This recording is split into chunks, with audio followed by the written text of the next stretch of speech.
KTN Maharashtra न्यूजमध्ये आपले हार्दिक स्वागत। आपण पाहत आहात केटीएन महाराष्ट्र न्यूज।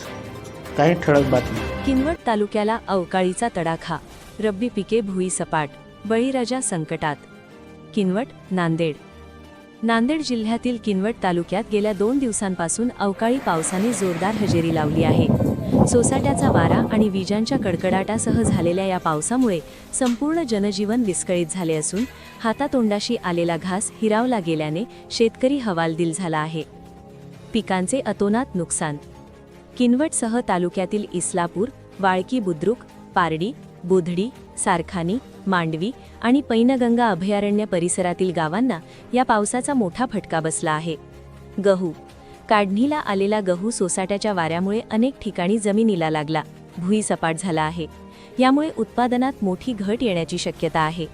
हरभऱ्याची काढणी सध्या अंतिम टप्प्यात आहे।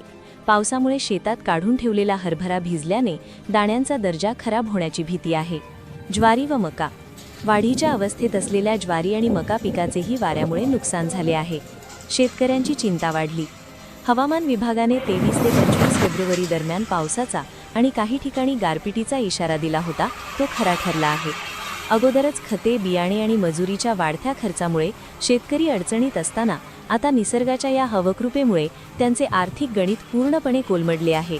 पैनगंगा अभयारण्य परिसरातील जवळपास 75% पिकांचे नुकसान झाल्याचा प्राथमिक अंदाज व्यक्त केला जात आहे। शासनाकडे मदतीची मागणी। अचानक आलेल्या या संकटामुळे शेतकऱ्यांनी संताप आणि चिंता व्यक्त केली आहे।